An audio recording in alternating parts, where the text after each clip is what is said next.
Oi, bem-vindo, bem-vinda ao Interioriza.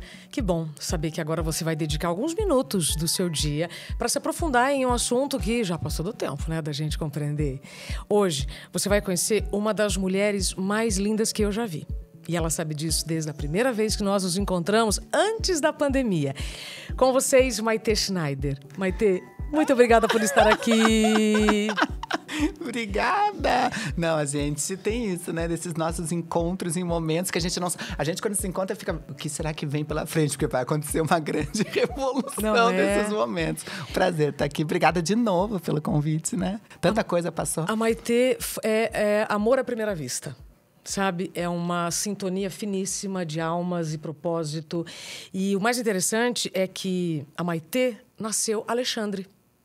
E a história do Alexandre até a Maitê, ela é cheia de altos e baixos, ela é cheia de lágrimas, ela é cheia de dores, ela é cheia de inseguranças.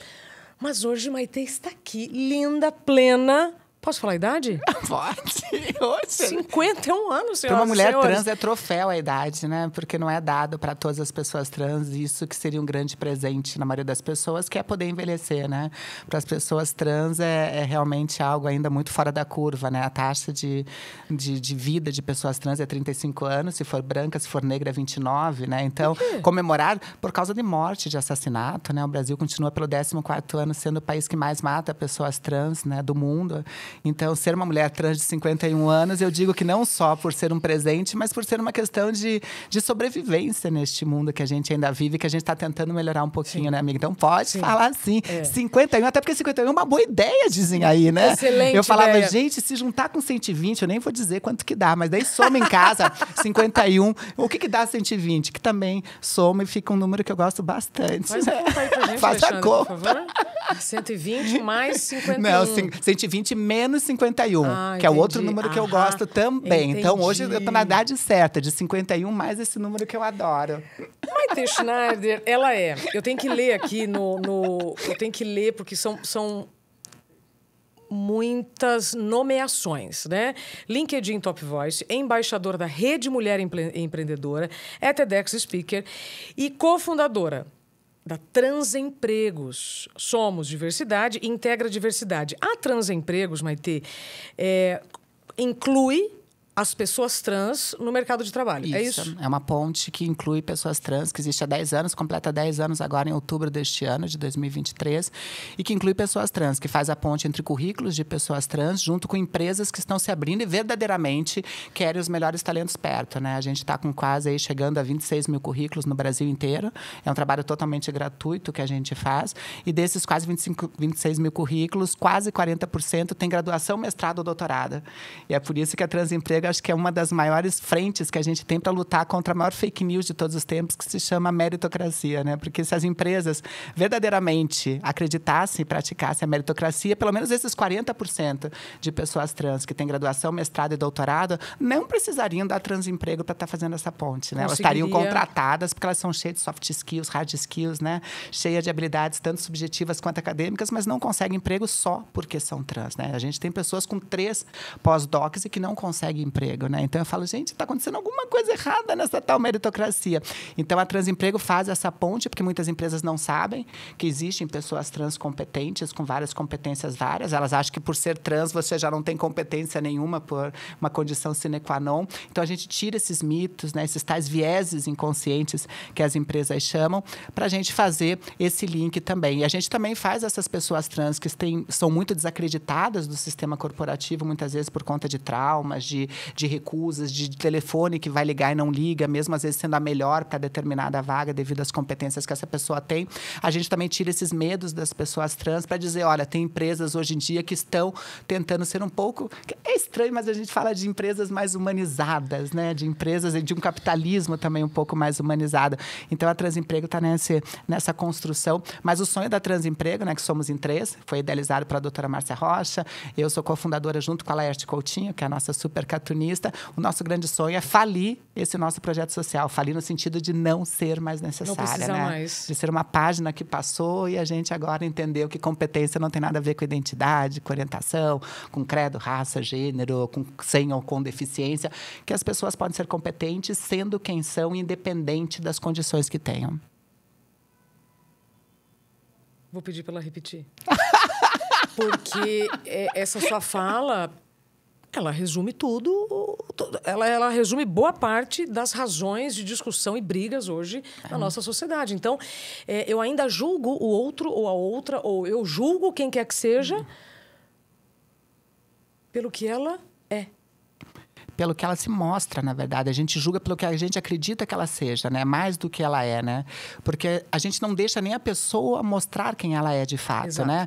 Então, a gente já pré-julga através da maneira que a pessoa se comporta, da roupa que ela usa, do decote. Total. Se ela chegou na entrevista de cabelo molhado, será que ela veio de um motel? Então, não deve ser uma pessoa... ela usa batom vermelho? Olha o decote dessa pessoa, ela não condiz com a cultura organizacional que nós temos aqui na empresa. Então, esse pré-julgamento que é anterior, que são esses vieses inconscientes, que são muitos, né? São múltiplos, né? A gente detectou aí mais de 120, né? A gente já tem mapeado caracteres de vieses inconscientes, que são esses pontos que a gente tem, que a gente usa... O nosso cérebro é dividido em duas partes, né, Isa? 1 e 2. 1 é esse rápido, que nos defende de muita coisa. É esse que não usa, que está atrás, o primitivo. Isso. E que é ótimo, porque, tipo, fogo, corra. Né? Assalto, reaja desse... Enfim, a gente tem essas coisas que é ótimo. Mas o 2, sabe? Que é onde a gente tem realmente um pouco maior, que é esse frontal, a gente começa a ter mais trabalho, mas a gente pouco acessa ele justamente pela conta de recursos que vai. Então, a gente fica vivendo muito nesse 1. E quando a gente vai fazer seleção e recrutamento nas empresas, as pessoas, por conta de... É muita gente. Tem empresas com índice altíssimo de turnover, é muita vaga aberta. Então, a pessoa, não tenho tempo. E nesse não tem tempo, delega a primeira parte, hoje em dia, para inteligências artificiais, né? Então, a primeira parte não é mais nem feita para humano. E as inteligências artificiais, a gente sabe que já estão cheias de algoritmos, porque quem fez as inteligências artificiais? Nós, que estamos longe deste lugar de perfeição, né, Isa? Então, acho que o primeiro lugar é antes mesmo da pessoa mostrar quem é. É desse monte de viés que a gente tem que já barra essa entrada, né? Tipo, pessoas trans são pessoas sem competências. Todas vivem da prostituição. Todas essas pessoas trans não têm qualificações. São pessoas agressivas. Então, essas mitologias, esses estereótipos que existem relacionados às pessoas trans, é o primeiro lugar que a Transemprego tem que quebrar, dizendo, espera... Né? Quando você generaliza, você tira o poder da pessoa trazer sua identidade, né? Da pessoa mostrar a sua peculiaridade, que é o grande chamariz que a gente deseja quando você contrata alguém, né? Você quer uma pessoa que agregue na tua equipe para, nesse somatório de micros, trazer o resultado no macro que você deseja. E é isso que você tira, porque você quer homogeneizar. Você quer da mesma faculdade, que tenha jogado golfe, que pratique os mesmos gostos que você tem. Eu falava, gente... Como é que vai inovar? Como é que você inova, né? O próprio, né? A gente tem lá um super conhecido aí, né? O nosso super bambambam lá, de Steve Jobs, né? Algumas pessoas devem conhecer o titio Steve, né? Ele tem algumas frases que eu gosto. Ele tinha uma frase que ele fala mais ou menos isso. Ele falava assim, olha, eu contrato pessoas... Ele falava da inteligência, mas eu já vou usar para diversidade, puxando um pouquinho para o nosso lado. Ele falava assim, olha, eu contrato pessoas inteligentes para que pessoas inteligentes me digam o que eu tenho que fazer. Não o contrário. Porque se eu dissesse para essas pessoas o que ela tem que fazer, eu nem gastava dinheiro contratando. Diversidade é a mesma coisa. Perfeito. Contrate diversidade, mas não ingesse a diversidade. O que é essa diversidade que já existe na tua empresa, no local onde você está, tem a dizer para você, sabe, Isa? Então, eu acho que o mais bonito da diversidade é ela ser diversa, não é ser homogênea, não é você colocar essa diversidade naquele lugar de, tá todo mundo igual. Se somos diferentes, a diversidade é a nossa maior igualdade enquanto diversidade, por que homogeneizar? Sim. Por que tanto medo da diversidade se somos todos nós, né? Então, acho que o trabalho da Transemprego vem um pouco nisso, sabe, Isa? Ai, Maite Schneider, você fala aqui, né? Esse livro, aliás, gente, é leitura obrigatória, tá? O conteúdo aqui é de utilidade pública. Diversidade, equidade e inclusão. Tornar simples o que parece complexo. Você é coautora desse livro? Sou coautora. O livro é do Ricardo Mota. Sou coautora junto à Carolina Ignara, maravilhosa, da Sandra Gioff, da Georgette Lemos. E é um beabá básico para saber que, comece a fazer. Falar de diversidade é falar de gente. Eu falo que meu trabalho hoje em dia nas empresas é ensinar a gente a não ter medo de gente. Deixa eu te contar uma coisa.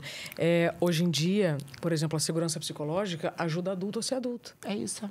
Ok, então, seguimos. Olha só o que... Eu abro aqui o livro e eu pego aqui uma frase sobre os vieses inconscientes. Eu queria falar um pouquinho disso. Vieses inconscientes são uma preferência subjetiva de ser a favor ou contra alguma coisa, mesmo sem ter dados suficientes para análise. É isso. Julgo... Aliás, aí depois tem um desenho aqui, né?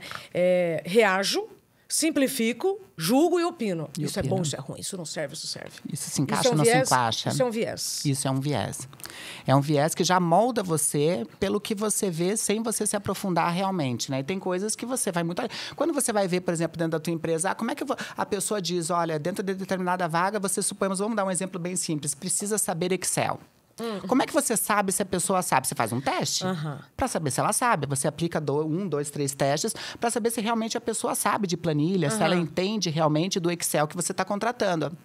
Quando tem uma série de outras questões, principalmente soft skills, eu quero saber se essa pessoa tem uma inteligência emocional, se essa pessoa... como é que ela lida em crise, por exemplo, numa crise, como é que ela é mais criativa, como é que ela lida em trabalho em equipe, se é uma pessoa que flui melhor dessa maneira. Você não faz teste. Seriam as perguntas que a gente faz quando a gente vai fazer entrevista. Mas a gente ainda está perguntando nas entrevistas o que você quer ser daqui a 5 anos, onde você quer estar. A gente ainda está com perguntas tão clichês de uma época que não tinha passado pandemia, mais. De que o mundo era... A gente falava ainda no mundo VUCA, né? Que hoje em dia a gente já fala de bunny. Eu falei, gente, explode o mundo e a gente fazendo as mesmas perguntas. Então, o ser humano evoluiu, mas as perguntas dentro desse universo ainda continuam a mesma e categorizando as pessoas. Então, esses vieses acabam criando determinismos e acabam nos afastando desses talentos que a gente deseja. É por isso que as empresas hoje em dia, e a nova geração tem muito a ver com isso, né? Porque hoje em dia, não adianta você falar para a nova geração, hoje em dia, tipo, olha, a gente tem planos de carreira, daqui a 10 anos você vai estar aí numa média gestão, alcançando uma alta gestão. Ele não quer saber. Se hoje em dia uma pessoa jovem não encontra o propósito dele vinculado no propósito da empresa, ele não fica mais de 2 anos dentro dessa empresa. Então, elas estão fazendo essas empresas hoje em dia ter que rebolar mesmo, mudando as formas que atraem, mudando a maneira que encaram realmente, inclusive o propósito da empresa, né? Esses dias eu li Você já escutou uma escritora chamada Janira Silva? Maravilhosa. Ela tem uma frase que não é de empresa, mas eu já... Sabe que eu pego tudo aqui, né? Já Escorpiana, né, amiga? Escorpiana, a gente já se apropria de tudo. Tem uma frase dela que ela fala assim, né? Nessa vida, a gente, né, pessoas, a gente acha que a gente é o que a gente junta, né? O dinheiro que a gente junta, os amores que a gente junta, as roupas, as viagens, os trabalhos que a gente junta, mas a Janira nos diz que a gente é justamente o contrário. A gente é o que a gente espalha nessa vida. Empresas inteligentes não são bons produtos e serviços. Aliás, eu acho que uma empresa só deveria existir se tivesse bom produto ou serviço. Se não tivesse, está fazendo o quê? Por que está existindo se não tem bom produto ou serviço? Para mim, empresa é o que ela deixa.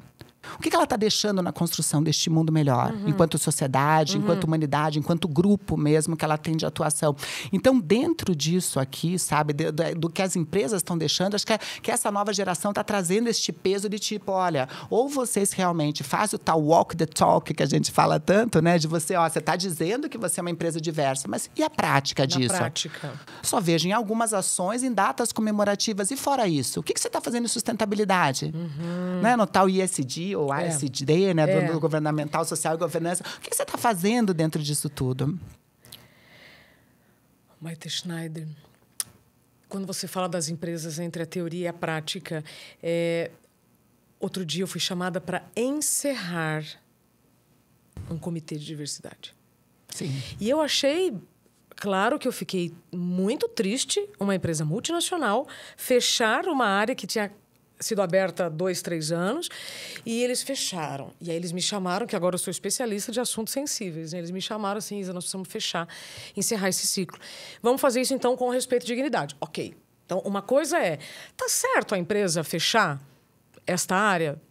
Na minha opinião, não. Mas, se a decisão foi tomada, como é que nós podemos aceitar isso? Então, eu entendi, mesmo diante desta notícia ruim, uma baita atitude madura. Então, isso que nós estamos falando não é para todos. Ainda. Não é para todos e não é para todos.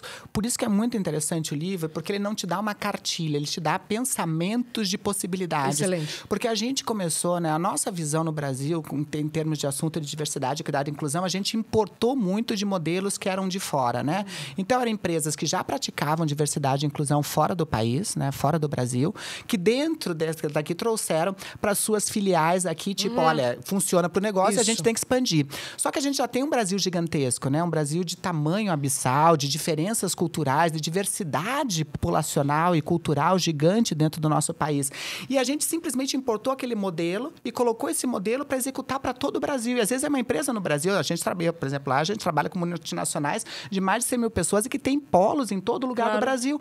Como você coloca uma única política de diversidade e inclusão, que na maioria das vezes já veio importada, né, que já não é nossa aqui, e você espalha tentando capilarizar para o Brasil inteiro. Então, não funciona. Então, quando eu vejo algumas pessoas falando, a gente vai começar aqui e a primeira coisa que a gente vai fazer são grupos de afinidade, a gente quer já criar 4 grupos de afinidade. A primeira pergunta que eu faço é, por quê? Não, porque o quê? Por que você quer grupo de afinidade? Não, porque todas as empresas fazem. Falei, e você é todas as empresas? Quem é você? Vamos entender a tua cultura organizacional primeiro? Você precisa ter? Então, vamos entender. Não estou dizendo que você não precisa fazer, mas por que você quer fazer? Exato. Não é porque todo mundo faz. Exato. Né? Agora, nesse movimento, o papel da liderança é muito importante. É importante. É importante, eu diria que, é ele que ajuda muito, logicamente, esse projeto de engajamento. Não só pelo exemplo, porque quando você tem um CEO, quando você tem uma alta liderança que realmente veste essa camisa, que não acha que é mimimi nem frescura e nem está fazendo para o tal diversity washing, né? Que é essa lavagem que ele faz só para mostrar aquela coisa que a gente faz para inglês ver, que nem a gente diz no ditado, é muito mais fácil, porque aí você vai ter budget, porque são ações que requerem um budget, requerem orçamento, vai ter o engajamento, tipo, se o líder está fazendo, tem a questão do exemplo, e aí é um exemplo positivo de viés inconsciente, que é aquele efeito meio tipo, olha, o líder está fazendo, é que o líder sabe, então se o líder faz... Então, quando ele vai numa reunião, o líder, por exemplo, a gente quer engajar uma equipe, a gente bota o CEO lá, o vice-presidente, é muito engraçado, porque, tipo, a pessoa está sem anotar nada, chega o vice-CEO e começa a fazer anotação, todo mundo falou, ele está anotando, deve ser importante o que ela está dizendo. Eles começam a pegar a canetinha e anotar. Porque o líder está anotando. É um modelo, é o template disso tudo, né? Então, é muito mais fácil. Mas não é desanimador. Porque eu já trabalhei com empresas, e empresas grandes mesmo, com mais de 80 mil colaboradores, que começou numa portinha com 3 pessoas de responsabilidade social. Legal. Então, uma portinha lá no canto, que só tinha 3 pessoas de responsabilidade social, um grupo totalmente esquecido, e começou primeiro mapeando quem são as pessoas aliadas. Quem são as pessoas que estão do nosso lado. A alta gestão não está achando importante nem a média gestão. Vamos mapear quem está perto? Vamos começar a aumentar isso, e começou aquele efeitozinho, aquela bola de neve que vai crescendo. Então, é mais difícil começar assim? Mas também é possível. Perfeito. Então, a gente também... Porque senão você... eu não tenho alta liderança, então também não vou começar. Dá para começar. É mais difícil? Eu, escorpiana, gosto de coisa difícil. Então, a gente dá um jeitinho, sabe? Você entra numa fresta, já começa a fazer um rombo, onde passava um, já começa a passar 2. Perfeito. Então, assim, a gente vai indo, sabe? Maitê, você sabe qual é a minha opinião, e eu vou dizer aqui mais uma vez. É impressionante nós termos... assuntos vinculando viagens à Lua ou a outros planetas e ainda estarmos discutindo a necessidade do respeito pela pessoa ser o que ela é. Então, para mim, soa muito estranho, a gente perde muita energia, muito tempo ainda, mas eu preciso... O que muda na minha vida se a pessoa é trans ou não? Nada. O que muda na sua vida esse julgamento que você tem diante das pessoas serem como são? Eu me lembro quando a gente se conheceu, nós fomos participar de uma mesma palestra numa faculdade. E eu lembro de ter perguntado para você, como você quer que eu te chame? E eu não sabia. Sim. Né? Então, você é uma mulher trans, mas será que eu ainda preciso falar mulher trans? Você é uma mulher. Eu não sei o que... Eu uso ainda, quando eu vou palestrar para outros lugares, eu uso. Às vezes eu uso no começo, né? Às vezes para dizer, tipo, olha, eu vim deste lugar, eu acho importante vocês saberem as referências que eu trago. Às vezes eu não uso, e eu acho que é importante, porque eu não acho importante, mas conforme as perguntas vão indo, eu uso no final, e a pessoa, nossa, mas eu fiquei a palestra, porque se eu uso no começo, às vezes a pessoa já fica com aquele pé atrás. Resiste. Às vezes eu uso no final, e a pessoa falou, nossa, agora que já estou aqui na mão, ela me entrega essa coisa, agora o que eu faço com isso? Então, depende do momento que eu use, entende? E às vezes eu não uso em momento nenhum. Eu acho que depende do momento que é usado, entende, Isa? Então, mas eu não tenho nada contra. Eu falo, né, que, por exemplo, que nem você falou, eu fui construída, eu nasci, fui parida como Alexandra, eu me construí Maitê. E hoje em dia eu penso que não sou mais nem Maitê, porque até a Maitê que eu construí, né, que foi com 16 anos de idade, eu tô com 51, como você falou, até a Maitê, que foi de uma época que não tinha internet, de um outro tempo, foi uma Maitê baseada no que eu entendia das mulheridades que me cercavam naquele momento.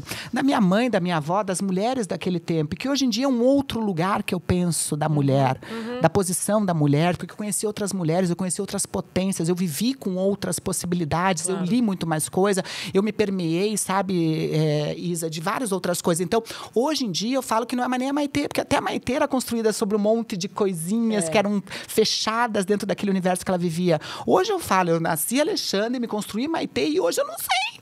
Eu não sei o que está vindo aí, entende? Porque é um ser humano que toda hora eu descubro coisas dentro de mim que eu explodo para fora, tem outras coisas que eu incorporo. Claro. Eu sou esse eterno ser, sabe? Aquela coisa bem Raul Seixas, da metamorfose ambulante. É maravilhoso você dizer né? isso. Quantas pessoas estão nos acompanhando e que estão presas em versões que não existem mais. Não que é o que eu existem mais. chamo de atualização de identidade. Será que você está vivendo uma agenda de hoje com as características que você tinha ontem? Então... com os sonhos, expectativas que você tinha naquele tempo, né, Isa? Daí você começa a ficar frustrada e muitas vezes gastando uma energia para realizar algo que não é mais teu. E quando você realiza, e quanta gente realiza isso, né, que chega lá e fala: gente, eu batalhei tanto, mais do que qualquer outra pessoa para conseguir isso que eu desejava tanto. E quando você chega lá, você deve ter passado por isso. Você chega lá e você fala: não é nada disso. E não é porque aquilo não tem importância, é porque você não é mais aquela, mas você insistiu tanto numa coisa e a vida durante muito tempo foi te dando vários sinais. Para, não é por aí. Segue outro caminho, acrescenta outra coisa. Ela vai te dando esses sinais, entende? Ela vai dizendo. A gente também é tinhosa, né? A gente, enquanto ser humano, a gente vai dizendo não, porque se eu insistir, eu vou. E às vezes não. Às vezes largar, meu pai falava isso. Às vezes você tem que tirar certos pesos. A gente é tipo um balão, que você tira peso se você quiser ganhar altura. Pessoas mais leves vão mais longe, meu pai dizia. Ela falou, ela libera esses pesos. Eu ficava assim, minha avó, quando faleceu, eu queria ficar com várias coisas da casa dela. Né? Então, eu queria ficar com, esse sofá eu quero levar, porque esse sofá eu estava com a avó. Quero levar esse quadro. Mas não tinha espaço. Quando eu vim para São Paulo, minha casa era muito pequena. Tá. Meu pai falou isso, fotografa. Tira uma foto. E tudo que você viveu, onde você dormiu, está aqui. E meu pai me disse, Maitê, você é o tipo de pessoa que no pé você não tem raiz, no pé você tem asas, as tuas raízes estão no teu coração, não esqueça disso. Você nunca vai deixar de chegar onde você quiser, então não deixa as raízes te prenderem. Mantém elas num lugar que não te impeça de voar, se esse é teu desejo.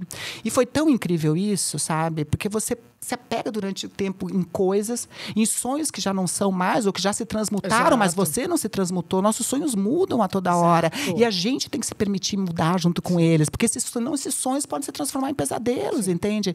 E o legal do sonho é quando ele tem essa vida, essa vivacidade, ele te mantém dentro daquele propósito que faz o olho brilhar, sabe? Que faz, o que te move? O que faz você acordar? Sim. Sabe? O que faz esse desejo? Então, eu acho que dentro disso tudo, sabe? Eu acho que as pessoas têm muito medo, né? Porque a gente vive um lugar de insegurança não só física, de insegurança social, de insegurança do dia seguinte, sabe? De não saber como é que vai ser, de relacionamentos instáveis. A gente vive essa turbulência e viveu um pouco isso, né? Mas a gente que está no Brasil parece que é um pouco mais isso tudo por conta de uma série de sistemas políticos, econômicos, enfim, que dificultam uma série de caminhares. Então, lógico que é difícil sair dessa tal zona de conforto, né? Então, o que eu mais vejo é a gente vivendo na mornice. Sim. Gente que não está nem quente nem fria. Gente que fala, tá ruim. Não, ruim não. E tá bom? Bom também não tá.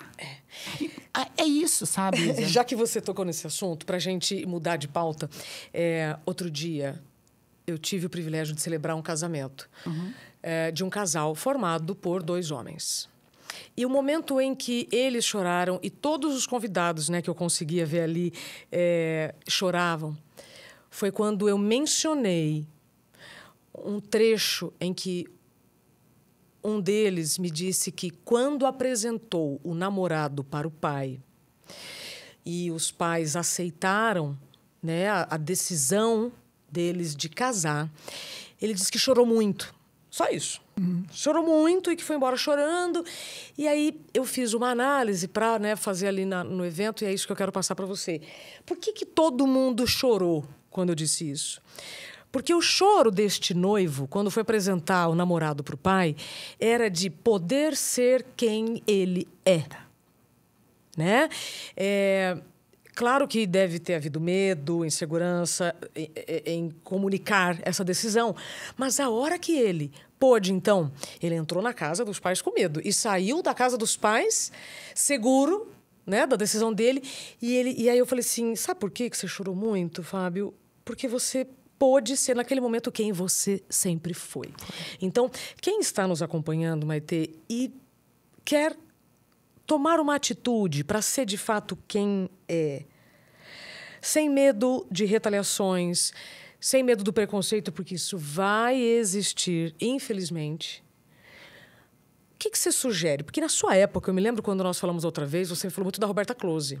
Né? Era uma referência que você tinha, mas a partir de revista. Sim. E pouquíssimas informações, senhoras e senhores, numa época que nem celular tinha, muito menos internet, Google e tal. Então, hoje, para quem está nos acompanhando, tem um monte de informação. Mas eu sei que tem palavras aí no seu coração que podem transformar quem está nos assistindo.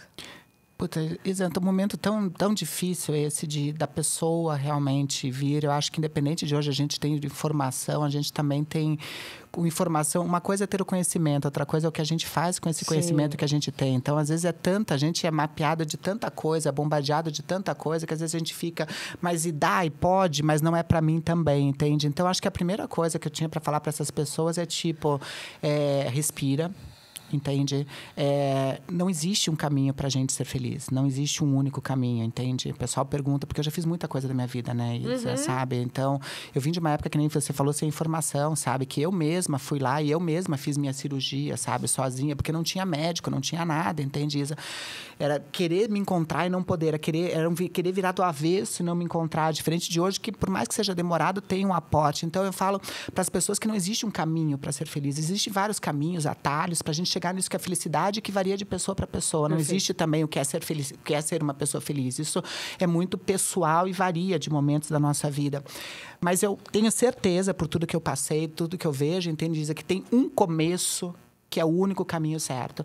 Se você for quem você é, qualquer caminho, qualquer atalho que você pegue, você vai dar certo. Agora, se você já começa não sendo quem você é, até caminhos que podem ser certos vão se transformar em caminhos errados. Porque você não é quem você é. Então, não vai ser fácil. Por mais que a gente fale que é tranquilo, não é tranquilo. Por mais que, às vezes, na tua casa seja tranquilo, você vai encontrar, às vezes, um chefe, uma empresa que não é tão aberta, que isso vai ser uma questão, sabe? Então, quer dizer, é um caminho que a gente sabe que sempre vai ter algo a ser passado que uma pessoa, por exemplo, que seja hétero não tem. Uma pessoa hétero nunca tem que chegar para o pai e para a mãe dizendo, pai, eu sou hétero. Nunca vai ter que chamar um chefe, alguém superior, um gestor e dizer, olha, mas não importa eu ser gay. Um hétero nunca vai ter que fazer isso. E talvez a gente chegue um dia, eu espero que a gente chegue um dia que isso não seja uma questão que tem que ser colocada, que a gente não tenha que falar, que as pessoas nos amem pela nossa condição plena de ser quem a gente é. Mas eu digo que não adianta fugir de quem a gente é. E se tem uma coisa que a gente sabe, quando a gente fecha a porta do banheiro e a gente olha a gente com a gente mesmo, é quem a gente é.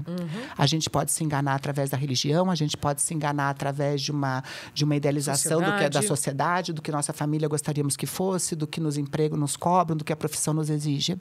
Mas o que a gente é, de fato, a gente sabe quando a gente se encara no espelho. É aquele momento que nem a câmera do Big Brother entra, que é o momento que está você com você mesmo, entende isso? Então, é este momento que é verdadeiro. E não tenha medo do que você vai encontrar. Eu tenho um dos meus TEDs, né, que eu já fiz 3, um dos meus TEDs é isso. São dicas para parir o ser humano que a gente nasceu para ser. É um TED bem legal, que acho que tem tudo a ver com isso, sabe, Isa? Porque durante muito tempo, eu fiquei nesse vórtice deste parimento e de não descobrir quem eu era. E durante muito tempo, ser uma pessoa trans era uma das piores coisas da minha vida. Porque eu venho de uma religião lá em Curitiba, que é onde eu nasci. Eu moro agora há 8 anos aqui em São Paulo, franciscana. Então, o peso da religião era muito forte na minha vida. Eu me culpava muito. Então, eu me sentia suja, maldita, pecadora por ser uma pessoa trans. E hoje eu vejo que é uma das maiores libertações da minha vida ser uma pessoa trans. Porque justamente me proporcionou fazer este parimento de quem eu sou na essência. E parir o ser humano que a gente é não devia ser uma qualificação ou um presente dado só a pessoas trans. Todo mundo deveria parir quem a gente é. Porque quando a gente já nasce com um nome que não é você que escolheu. Todo mundo. Ninguém escolheu. Você não escolheu o teu nome. Você pode gostar do teu nome, Isabela, mas você não escolheu. Talvez você queria ser Maria, Mariana, outra coisa. Você já escolheu, você já nasceu, já tinha escolhido para você uma religião e nem perguntavam, você vai seguir essa religião? Você já tinha uma religião dos teus pais. Você já tinha um time de futebol, possivelmente, do teu pai, da tua mãe, de alguém que liderava essa parte. Em algumas famílias você já tinha que profissão você ia ter, e algumas até com quem você ia casar. Exato. A gente sabe de alguns lugares desse. Tem certos condicionamentos que são impostos. Parir o ser humano é olhar isso que foi imposto e algumas coisas que são impostas impostas, você até gosta, convive e curte. E tudo bem gostar dessas coisas. Você não precisa ir contra tudo que foi imposto. Mas é descobrir, dentro do que foi imposto, quem é você de fato. E buscar outras coisas que não foram impostas nessa construção de quem você é. Só que quando a gente vai parir esse ser humano que a gente acha que vai parir só questões boas. A gente descobre dentro da gente que a gente pode ser egoísta, que a gente pode ser uma pessoa invejosa, que a gente tem raiva. A gente não encontra, todo mundo acha que vai parir um alecrim dourado. E não, né, Isa? A gente descobre que a gente tem uma série de coisas ditas não positivas que a gente tem que trabalhar dentro da gente. Mas esse exercício de parimento, que parte por esse amadurecimento, é um dos maiores presentes e o único que nos aproxima dessa tal felicidade. Mulher, eu não tinha me dado conta que eu me pari. Eu me pari, na verdade, faz uns 6 meses. De verdade. Que eu pude reconhecer. Inclusive, foi quando eu passei a usar o Isa Camargo, sabe? Sim. Não porque eu não gosto de Isabela, mas agora o Isa faz muito mais sentido para esta pessoa que eu sou. É isso. E o parimento é isso. E não é fácil. É por isso que o parto, ele é rasgado, é sofrido. É por isso que a mãe chora, o filho grita. Porque não é tão tranquilo este parimento. Porque este lugar da mornice que eu falei anteriormente é um lugar que te deixa meio... Parece que você está dentro dos líquidos amnióticos da barriga da nossa mãe, né? Então, você está ali dentro, está no quentinho. Você está ali, a comida está sendo levada até você. Então, tem um lugar dessa zona de conforto. Parir é fazer esse revertério, é fazer esse vórtice, é fazer realmente a roda girar. É ver que uma hora você está em cima, mas saber que outra hora você vai estar embaixo. E o que você faz com isso? Não é se preocupar com o que a vida faz da gente, porque a vida vai fazer com a gente tudo.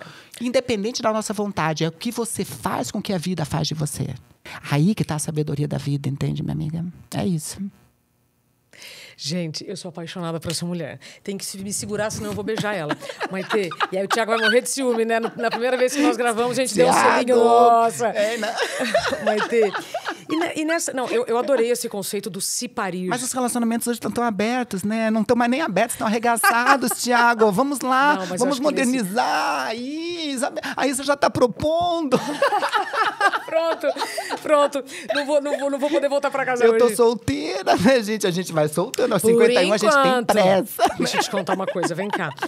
Gostei muito disso que você falou sobre o se parir. Você que está nos acompanhando, já tinha ouvido, né? Como que é o nome do TEDx? O TEDx é Dicas para Parir o Ser Humano que Nascemos para Ser. Pronto. Então, depois procure no Google Dicas para Parir o Ser Humano que Nascemos para Ser. E neste...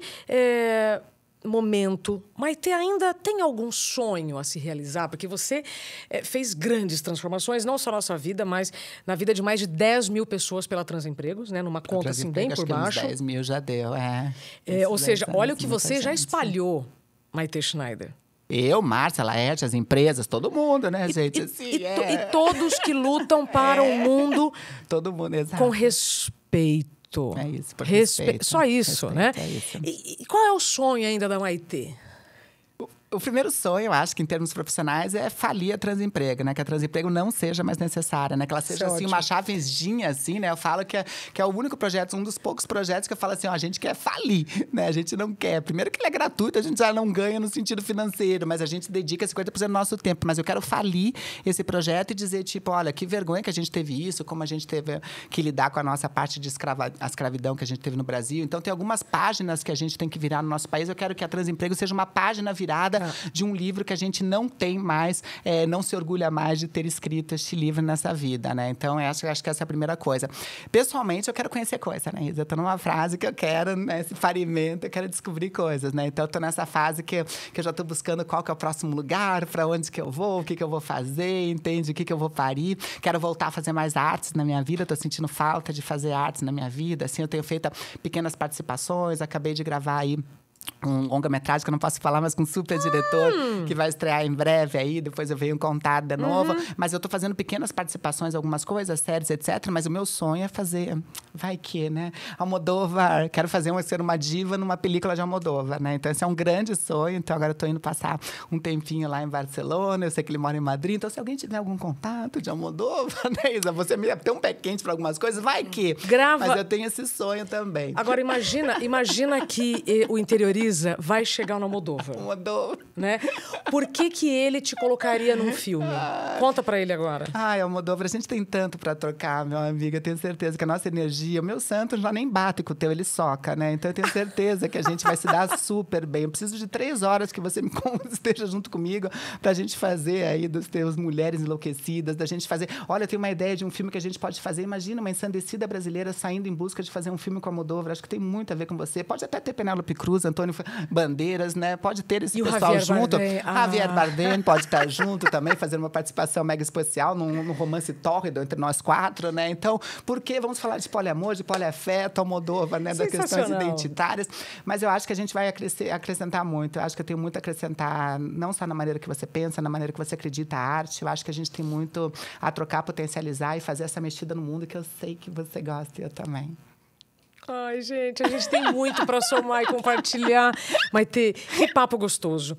Veja, né? Nós começamos falando sobre inclusão, sobre diversidade, passamos por respeito e aí viemos no nascimento de quem somos. Sim. E você aqui me abriu um sonho seu. Eu desejo muito sucesso no seu caminho.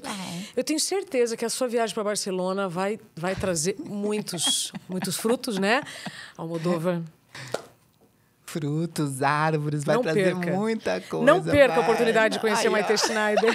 Recomendado, olha, já tá aí.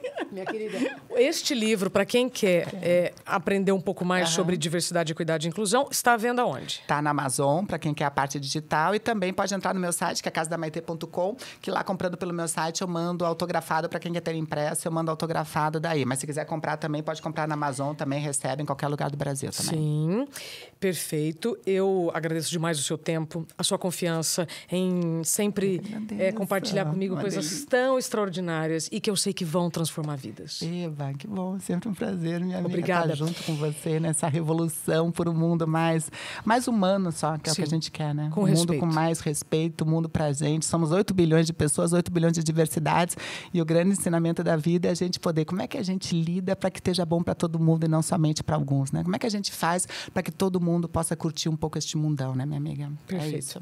Muito obrigada, Maitê. Muito obrigada a você pelo seu tempo e confiança. Deixe aqui seu comentário.